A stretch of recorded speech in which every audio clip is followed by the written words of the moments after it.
সবাইকে স্বাগত জানাচ্ছি বিডিভিউজ ইনফোটেনমেন্টে। আপনাদের সাথে আছি আমি সুস্মিতা দাস। ইস্তাম্বুলে রাশিয়া ও ইউক্রেনের প্রতিনিধি দলগুলোর মধ্যে যে আলোচনা অনুষ্ঠিত হলো তাতে উভয় দেশ কমপক্ষে 1000 বন্দী এবং কয়েক হাজার নিহত সেনার মৃতদেহ ফেরত দিতে সম্মত হয়েছে। তবে যুদ্ধবিরতির ব্যাপারে এখনও কোনো অগ্রগতির আপডেট পাওয়া যায়নি। প্রতিদ্বন্দ্বী দুদেশের প্রতিনিধি দল তুরস্কের শহর ইস্তাম্বুলের ওসমানীয় আমলের চিরাগান প্রাসাদে সাক্ষাৎ করে। উভয় পক্ষ যুদ্ধে নিহত প্রায় 6000 সেনার মৃতদেহ বিনিময়ে সম্মত হয়েছে। ইস্তাম্বুলে অনুষ্ঠিত এই বৈঠকটি 2 ঘণ্টারও কম সময় স্থায়ী হয়। চলমান যুদ্ধাবস্থায় 1 মাসেরও কম সময়ের মধ্যে রাশিয়া ও ইউক্রেন এ নিয়ে দ্বিতীয়বার কোনো আলোচনায় বসল। তবে বহুল আলোচিত এই আলোচনার প্রাপ্তি খুবই সামান্য। বিস্তারিত থাকছে হাসনাইন সাকিবের প্রতিবেদনে।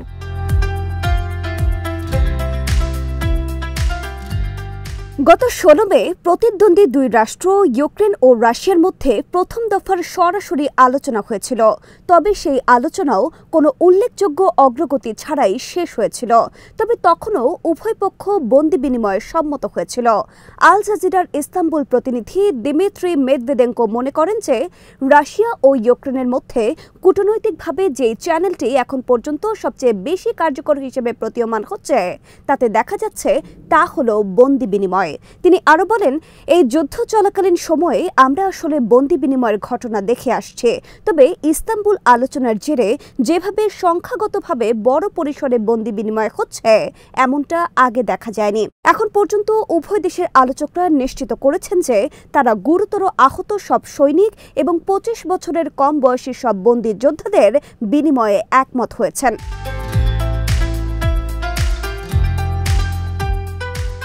ইউক্রেনের প্রধান আলোচক ও প্রতিরক্ষা মন্ত্রী রুস্তেম উমেরভ ইস্তাম্বুলের সাংবাদিকদের বলেন, আমরা যুদ্ধবন্দীদের মধ্যে যারা গুরুতর আহত এবং গুরুতর অসুস্থ তাদের সকলকে সবার বিনিময়ে মুক্তি দেওয়ার বিষয়ে একমত হয়েছে। দ্বিতীয় দফায় 18 থেকে 25 বছর বয়সী তরুণ সৈনিকদের কথা বলা হয়েছে। এক্ষেত্রেও সবাই উভয় পক্ষের সমপর্যায়ের সেনাদের বিনিময়ে মুক্তি পাবে।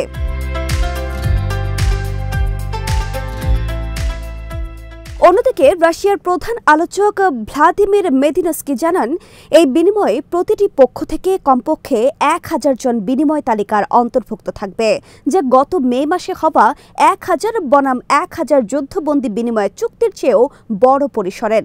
এদিকে ইউক্রেনের প্রেসিডেন্ট ভলোদিমির জেলেনস্কি লিথুয়ানিয়ার রাজধানী ভিলনিয়াস থেকে বলেন, উভয় পক্ষ তুরস্কের মাধ্যমে একে অপরের সাথে নথিপত্র আদান প্রদান করেছে এবং কিয়েভ এখন পরবর্তী দফার বন্দি মুক্তির প্রস্তুতি নিচ্ছে।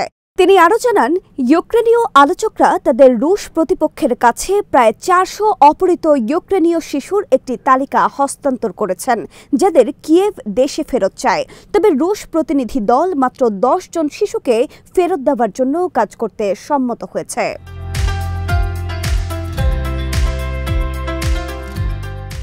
বন্দি বিনিময় নিয়ে ঐক্যমত হলেও যুদ্ধবিরতির বিষয়ে রাশিয়া এবং ইউক্রেনের মধ্যে তীব্র মতবিরোধ রয়েছে। ইউক্রেনের উপপররাষ্ট্রমন্ত্রী সের্গেই কিসলিৎসিয়া আলোচনা শেষে সাংবাদিকদের জানান, রাশিয়ান পক্ষ নির্দিষ্ট কোনো শর্ত ছাড়াই যুদ্ধবিরতি ঘোষণা করার প্রস্তাব প্রত্যাখ্যান করেছে। অন্যদিকে রাশিয়া সীমিত সময়ের জন্য যুদ্ধ বন্ধের প্রস্তাব দিয়েছে। রাশিয়ান প্রধান আলোচক মেদিনস্কি বলেন, আমরা ফ্রন্ট লাইনের নির্দিষ্ট কিছু এলাকায় 2 থেকে 3 দিনের জন্য যুদ্ধবিরতির প্রস্তাব দিয়েছি। তিনি আরও উল্লেখ করেন, এটি মৃত সেনাদের মৃতদেহ সংগ্রহের জন্য প্রয়োজনীয়।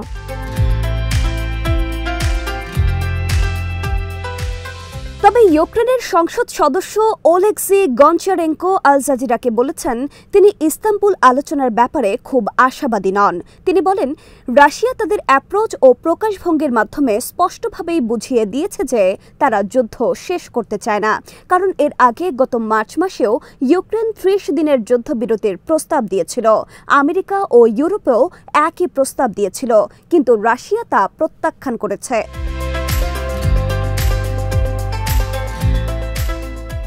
এদিকে ইউক্রেন সামরিক প্রচেষ্টা জোরদার করেছে এবং রবিবারের ড্রোন হামলার জন্য দায় স্বীকার করেছে। এই ড্রোন হামলার মাধ্যমে ইউক্রেন 40টিরও বেশি রাশিয়ান যুদ্ধবিমান ক্ষতিগ্রস্ত বা ধ্বংস করেছে। এই অভিযান সফলভাবে আর্কটিক, সাইবেরিয়া ও ফার ইস্ট অঞ্চলের 3টি দূরবর্তী বিমান ঘাঁটিতে আঘাত হানে, যা ইউক্রেন থেকে হাজার হাজার কিলোমিটার দূরে অবস্থিত।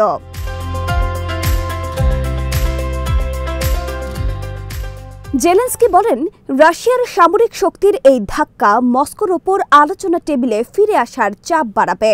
অন্যদিকে বৈঠকে অংশ নেওয়া ইউক্রেনীয় প্রতিনিধি দলের একটি সূত্র থেকে জানা গেছে, আলোচনার টেবিলে রাশিয়া একটি মেমোরেন্ডাম উপস্থাপন করে। এই মেমোরেন্ডামে ক্রেমলিন স্পষ্টভাবে যুদ্ধবিরতির শর্তগুলো উল্লেখ করেছে। ইউক্রেনের প্রতিরক্ষা মন্ত্রী উমেরভ সাংবাদিকদের জানান, কিয়েভ কর্মকর্তারা রাশিয়ার দেওয়া নথি ও মেমোরেন্ডাম পর্যালোচনা করছে এবং এই বিষয়ে সিদ্ধান্ত দেওয়ার জন্য তাদের আরও সপ্তাহখানেক সময় লাগতে পারে।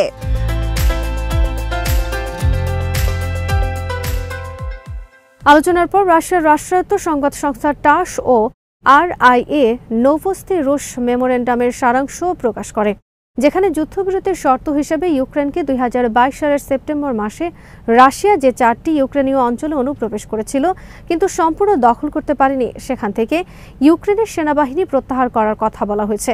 রাশিয়ার মেমোরেন্ডামে আরও একটি বিকল্প যুদ্ধবিরতির পথ হিসেবে ইউক্রেনের সামরিক মোবিলাইজেশন বন্ধ এবং পশ্চিমা অস্ত্র সরবরাহ স্থগিত করার অনুরোধ জানায়। এর আগেও রুশ প্রেসিডেন্ট ভ্লাদিমির পুতিনের পক্ষ থেকে এরকম প্রস্তাব দেওয়া হয়েছিল। রাশিয়া তার মেমোরেন্ডামে ইউক্রেনকে প্রস্তাবনা দিয়েছে যাতে ইউক্রেন নতুন করে আর সেনাবাহিনীর পুনর্বিন্যাস না করে এবং তৃতীয় দেশের কোনো সামরিক উপস্থিতি ইউক্রেনের ভূখণ্ডে অনুমোদন না দেয়। এই সবগুলো বিষয়কে রাশিয়া যুদ্ধবিরতির শর্ত হিসেবে বিবেচনা করছে বলেও জানানো হয়।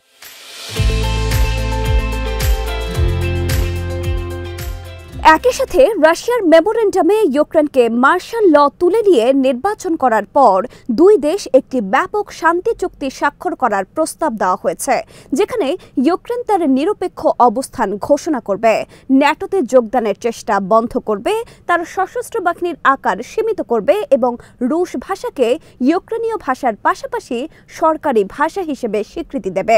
ইউক্রেন এবং পশ্চিমা দেশগুলো আগেই মস্কোর এসব দাবি প্রত্যাখ্যান করেছে। পরবর্তী পরিকল্পনা হিসেবে ইউক্রেন 20 জুন থেকে 30 জুনের মধ্যে আরও আলোচনার প্রস্তাব দিয়েছে। জেলেনস্কি বারবার বলেছেন যে তিনি পুতিনের সঙ্গে দেখা করতেও প্রস্তুত।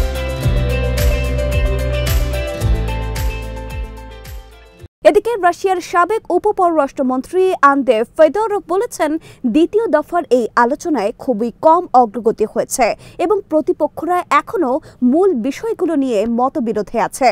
তিনি আল জাজিরাকে বলেন, সব প্রধান রাজনৈতিক প্রশ্নই এখনো পর্যন্ত অমীমাংসিতই রয়ে গেছে। তিনি আরও বলেন, উভয় পক্ষ একে অপরকে শান্তির প্রস্তাবের মেমোরেন্ডাম দিয়েছে, তবে দুই পক্ষের মেমোরেন্ডাম ছিল একেবারেই বিপরীত।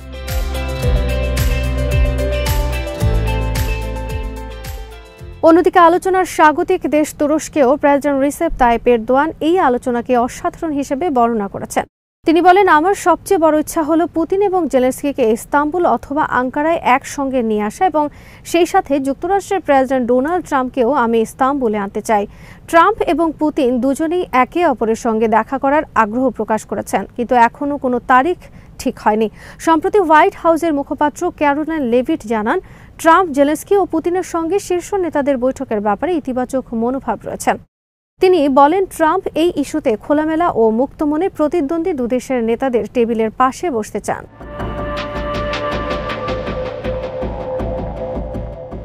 তবে আলোচনার পরপরই উভয় পক্ষের মধ্যে সামরিক উত্তেজনা বৃদ্ধি পায়। ইউক্রেন রাশিয়ার কৌশলগত বোমারু ঘাঁটিতে স্পাইডার ওয়েব নামে একটি বড় ড্রোন হামলা চালায়, যা রাশিয়ার পারমাণবিক সক্ষমতার জন্য একটি বড় ধাক্কা। এর জবাবে রাশিয়া ইউক্রেনের বিভিন্ন শহরে ব্যাপক ক্ষেপণাস্ত্র ও ড্রোন হামলা চালায়, যার ফলে সুমি শহরে অন্তত 3 জন নিহত হয়। বর্তমানে শান্তি আলোচনায় উল্লেখযোগ্য অগ্রগতি অর্জনের সম্ভাবনা কম। রাশিয়ার কঠোর শর্তাবলী এবং ইউক্রেনের সার্বভৌমত্ব ও নিরাপত্তা চাবার মধ্যে বড় ফারাক রয়েছে। সার্বিকভাবে বর্তমান পরিস্থিতিতে শান্তি আলোচনায় উল্লেখযোগ্য অগ্রগতি অর্জনের সম্ভাবনা কম। উভয় পক্ষের মধ্যে পারস্পরিক আস্থা ও সমঝোতার অভাব এবং রাশিয়ার কঠোর শর্তাবলী এই অচলাবস্থার প্রধান কারণ।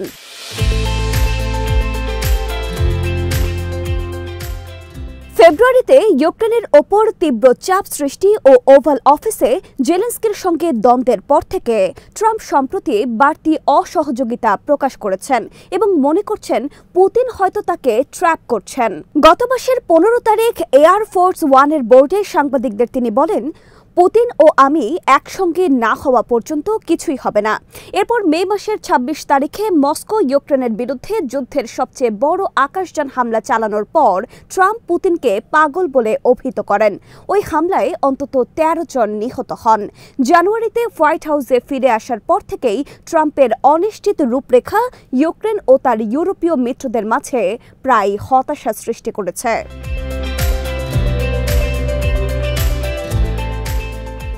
আজ এখানেই শেষ করছি। সমরাস্ত্র, প্রতিরক্ষা ও কূটনীতির নানা তথ্য জানতে চোখ রাখুন বিডিভিউজ ইনফোটেনমেন্টে। চ্যানেলটি ভালো লাগলে সাবস্ক্রাইব করুন। সংযুক্ত থাকুন আমাদের ফেসবুক পেজে।